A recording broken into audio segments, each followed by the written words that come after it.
Well, hello, everyone, and welcome to UpNorthlIve Unscripted. I'm Allie Baxter, filling in for Maya Engel today. And today we are finally joined back again with Chief Meteorologist Joe Charlevoix. Joe, it was so warm, at least in Traverse City today. I know we took a little bit of a look earlier at Mackinac Island as well. Well, still in the 30s there, but here, at least in Traverse City, it was pretty warm. I went on a run and I was like sweating for like the first time in like a very long time. I cracked the window on the way in even a little bit today. Yeah. It's going to be that time of the year. Yeah, a little spring-like in several spots today. It was nice, although the thing is tomorrow everybody's going to get back into some cooler weather. Yeah, that wind is going to kick up, right? Yeah, it's going to turn direction. First of all, it's out of the southwest tonight, but eventually out of the northwest, which will start bringing in some colder weather. But the thing is, if you're wondering, well, are we going to get back to snow and cold? Not really. It won't last very long. We're going to warm right back up again later in the week. So we'll talk about that, how cool it's expected to be tomorrow, and then when we start warming back up a little later in the show. All right, Joe, we look forward to that. We're going to go ahead and move on now to one of our top stories tonight. So we are keeping a close eye on the tariff trade war that's going on right now with so many of Michigan's borders bordering Canada. So our Daniel Zivian today, he talked to some business owners in Sault Ste. Marie on the Canadian border. They say they've been watching closely for months as things have continued to go back and forth, escalate, and it has just been a little bit tumultuous for them up there. So he talked to two business owners who are concerned about the tariffs. Here's what Daniel was able to find out. America's changing relationship with Canada has inflamed discourse across the continent, but I'm at the border where changes can affect people very quickly. Canada to the north of them, America to the south, here they are, stuck in the middle, the Sioux. At Das Gift House, not only have sales been down since tariffs made the news, a potential lack of U.S. manufacturing could make it harder to stock the shelves. We, in general, try and stay away from China and try and do as much of American or Canadian-made or other countries. So by all of a sudden being told, hey, we don't want you to buy from Canada or some of these other countries, we don't have the resources to go find our own manufacturers. We're kind of at the whim of wholesalers we buy from. Right now, I should be ordering spring books. We order, you order ahead for every season. And I'm definitely worried about what I should be ordering now. I've cut way back on my normal order. Island Books and Crafts also sells the work of local artists, a year-round income for them. Sales are slowing, and Townsend says books were already more expensive. But if they put extra tariffs on China, there are books that are printed there. There are also books that are printed in Canada. I guess there's some question. I'm not sure if paper will be part of the tariffs, but I know that there are printing places over here that actually buy their paper from Canada because of the type of paper it is. There's also the atmosphere in town. Both Townsend and Bell say it's a divisive topic. Townsend is especially concerned that it isn't just tariffs that are warding off Canadians. Just this morning, we had a customer come into the store, and she said her husband was sitting in the car because they were from Canada. Heard stories that people have been scratching cars when they see Canadian license plates, which is, terrible thing to have happen. And we hear stories about Canadians not wanting to come over here now. I spoke with Detective Sergeant Kristen Atour at the Sioux City Police. She says they haven't received any reports along these lines and says Americans and Canadians alike should feel free to call the police station or central dispatch if they have anything to report. In Sault Ste. Marie, I'm Daniel Zivian. All right, we're going to go ahead and move along to another one of our top stories. This one was worked on by our anchor, Mark Chalette. He took a look at the state budget process this year, which is anticipated to be a battle because we have a Democrat-controlled Senate and a governor, but a Republican-controlled House. So debate, disagreement, it's likely. So he was able to talk to some people today to give insight on this budget process. We're expecting heads to butt on this. As a first-year lawmaker, State Representative Parker Fairbairn may be a little new to the state budget process, but still, with a Republican-controlled House and a Democrat-controlled Senate, he has a pretty good idea what to expect. And I think that we can expect that for any serious negotiations, it's either going to be right at the deadline or we don't come to an agreement. And failure to come to an agreement on a state budget by September means the possibility of a state government shutdown. That's the Republican logic behind these two House bills they just passed. The idea of this really is to ensure that our schools, our essential services are funded in the case that there's a government shutdown. House bills 41, 61, and 62 set aside about $20 billion to fund things should lawmakers not be able to reach a deal to fund everything. I believe this is more of a safety net. So we're doing not the bare bones, but the essentials. We're trying to cover in the school budgets and the MSP budgets, all of these things, just to get those off the table, get those out of the way. So in the scenario that we don't come to an agreement, those operations can stay operational. Opponents to the House bill say it's Republicans already planning on a shutdown. Senate Majority Leader Winnie Brinks reacting, quote, "Is Speaker Hall anticipating his own failure to get a budget done? We haven't seen a government shutdown in a long time, and there's no good reason why we should be predicting one now unless he wants it to happen," end quote. They also argue that the dollar amounts in this to fund even schools and safety are too low. Representative Fairbairn responds, "This isn't meant to be the end-all be-all. This isn't the overall budget. This isn't the omnibus budget.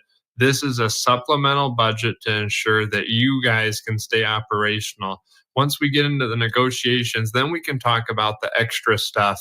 And negotiations are expected. Democrats claim it's a way to make cuts. Republicans say it's a way to simplify what's expected to be a contentious budget battle. These are not negotiable. These are services that need to be there, and you can't use them as chips or horse trading. You can't do that, and that's why we did this. It's imperative that people understand we don't want this shouldn't be on the table. These are the bare basics. And again, this does need to end by September in order to avoid a government shutdown. We're going to go ahead now and move on to our question of the day, which goes along with our guests today. What is the most you would be willing to pay to see your favorite band or artist? So we've got 4 different options for you. We've got free, $0 to $200.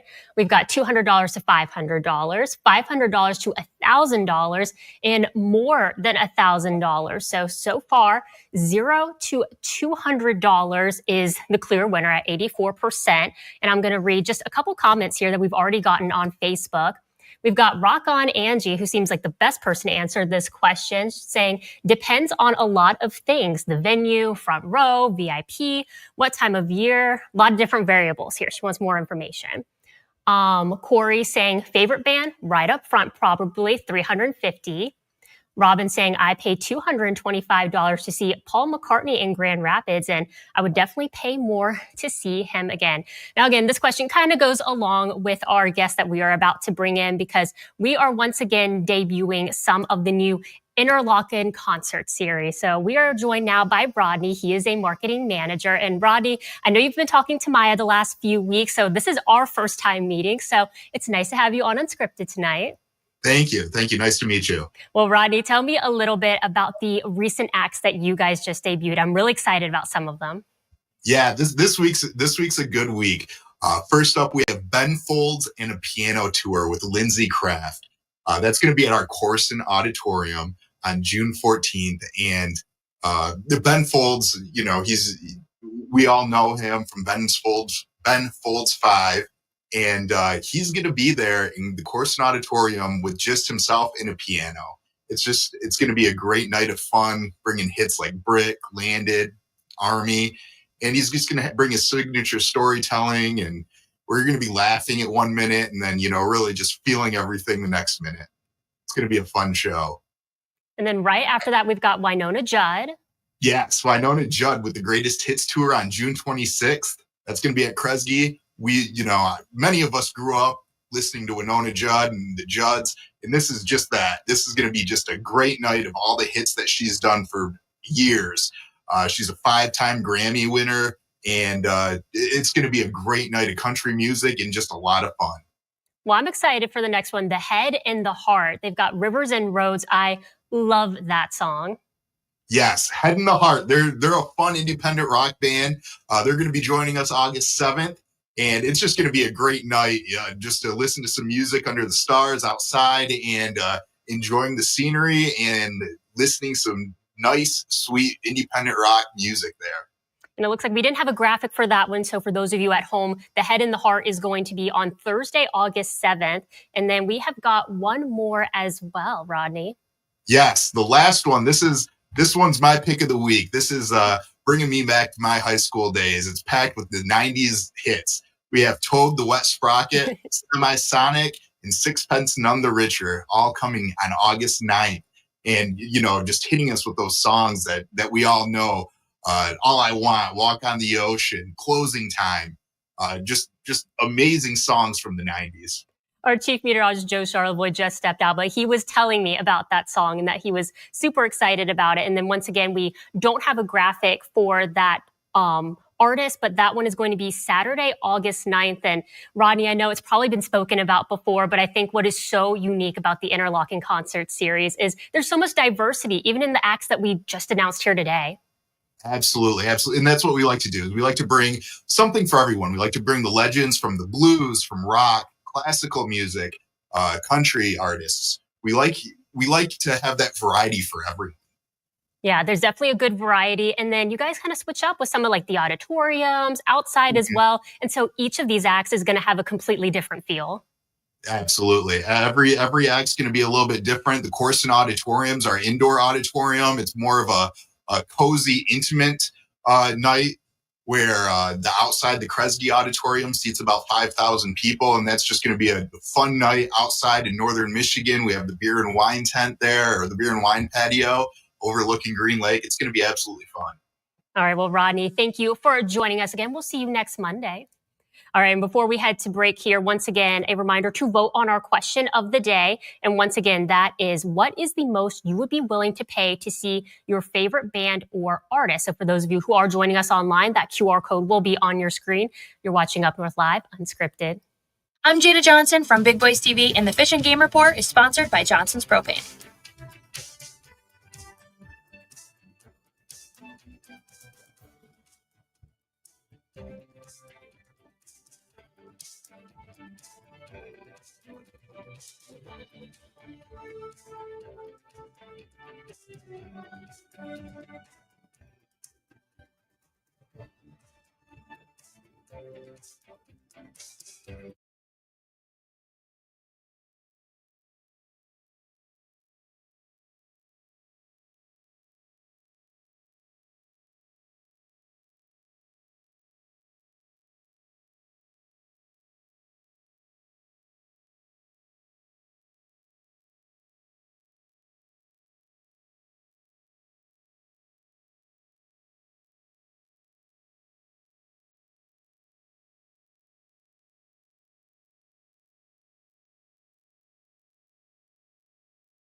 Welcome back to Up North Live Unscripted. Let's go ahead and turn things over to our chief meteorologist, Joe Charlevoix. Joe, you've got a little preview for the week for us. Yeah, we're looking at some cooler weather tomorrow, but then we're going to warm right back up again late in the week. It's getting to be where we don't get the, March we certainly can get snow. We can get it even in April, even May. But you start to get these little warm periods too coming in. Yeah, and that's a nice little preview too, the flowers. Look at that. Yeah. Is that your garden? Does it look like that? That's not mine. I kind of tend to kill flowers accidentally. Even the outdoor ones? Somehow I just look at them and they just go, poof. You'd do fine. Keith sent this in. By the way, this is just taken recently. These were just sent in. Keith, this is in Falmouth in Missaukee County. Those are snowdrops popping up there.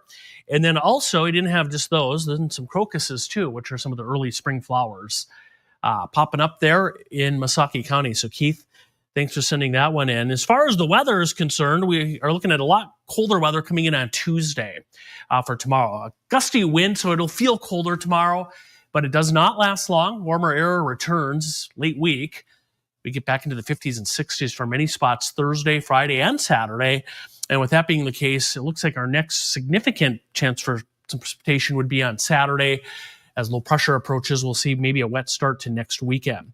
Here's a look outside of our studios right now. It's still 64 degrees. This is outside of our studios in Traverse City, looking west. Some clouds out there. Here are the current temperatures. Traverse City is at 64. Now, if you're on Mackinac Island, yeah, it's been a struggle to warm up there. It's 34 degrees. Drummond Island at 39, kind of a big range in temperatures across the region. But the reason we're going to cool down, you see that area of low pressure near Duluth tonight, that will pass north of us, but drag a cold front through, and we'll start dropping off in temperature. And we can already see that north of Lake Superior. Look at the chilly weather. Where I don't think we're going to get into the teens for highs tomorrow, but some 20s and 30s are a little more likely. So we'll kind of run through the next few days. There's tomorrow, 20s and 30s, then 30s and 40s on Wednesday, and then we start warming back up. 40s and 50s Thursday, Friday, 50s and 60s. So again, by the end of the week, it'll be very much like what we had out there today. And then Saturday, 60s, and then a cold front passes, and then next Sunday, that's when we cool right back down again. Outside of a little snow in the UP late tonight, early tomorrow morning, you see that band of snow, that's our cold front. We're looking at a pretty dry stretch coming up here through Tuesday night into the day on Wednesday. Not a whole lot happening. And I mentioned that we could see a wet start to next weekend. Here's why. Low pressure will spin in right there. So that's around noon Saturday. You see that chance for some rain. That'll spin through here, and then quiet weather returns on Sunday. So here's our extended forecast. Big picture this week, pretty quiet. Windy, cooler tomorrow. A few early snow showers in the UP. But then it looks dry for the rest of the week for the most part. We do start warming back up, and then that rain rolls in on Saturday. Next Monday, St. Patrick's Day, it does look dry with highs in the 30s and 40s a week from now. All right. Thank you, Joe. And as we head into our next commercial break, again, for those of you joining us online, don't forget to vote on our question of the day. What is the most you would be willing to pay to see your favorite band or artist? You're watching Up North Live Unscripted.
Welcome back to Up North Live Unscripted. Moving over now to sports, where Sports Director Harrison Beebe has been following the latest in high school sports, and as many teams are moving on to regionals as well. He joins us now from the digital studio. Harrison.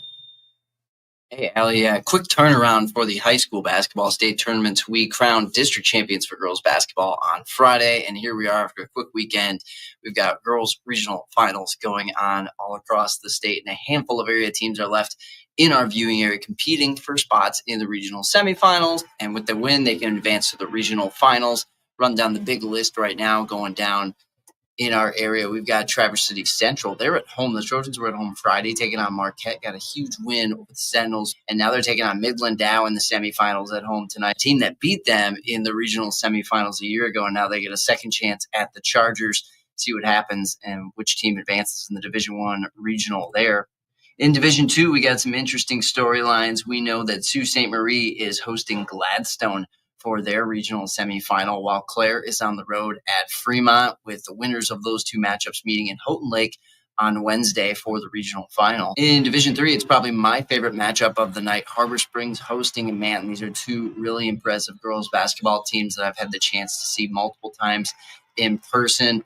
Harbor Springs has got Olivia Flynn making plays all over in her final season with the Rams, while Manton is led by a lot of talented girls, including Aubrey Hiller, who makes a lot of big plays on the floor for the Rangers. Will they be able to take down the Rams in their home building? We'll get you the updated scores of all these matchups tonight at 11. Staying in the postseasons in Division III, we've got two Highland Conference teams meeting again. That is Everett going up against Roscommon in the regional semis down in Beale City, and then they would play the winner of Sanford Meridian Hart in the regional finals for later in the week.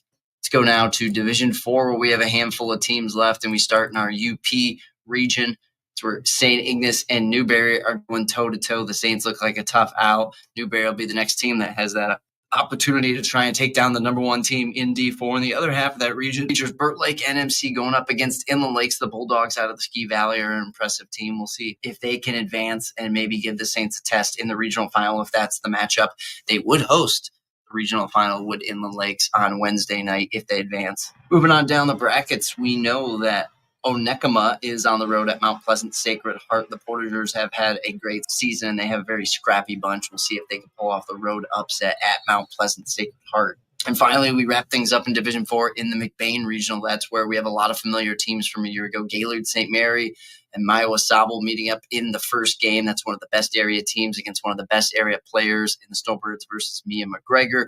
And then the second half of that matchup is a Northwest Conference rematch. Buckley and Frankfort meeting up. They split the regular season meetings.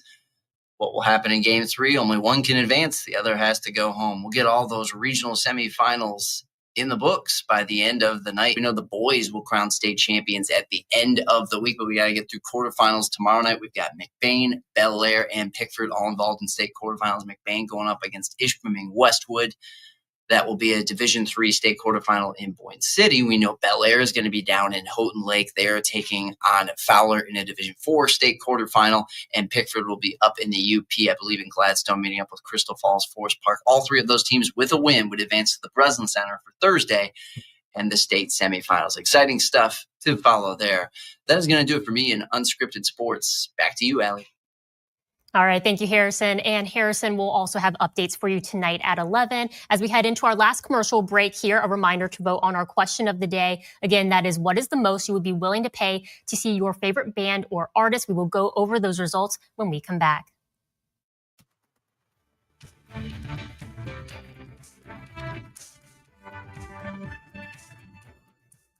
Salon services are furnished by Epiphany Advanced Academy in East Acme.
Welcome back to Up North Live Unscripted. Let's take one last look at the results of our question of the day. What is the most you would be willing to pay to see your favorite band or artist? And it looks like either I would see them for free or for up to $200. It won by a landslide, 83%.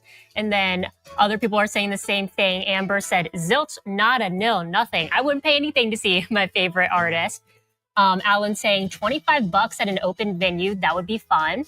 And then Loretta said, I paid $600. Well, thanks for joining us for Up North Live Unscripted tonight. We'll see you back here tonight at 11.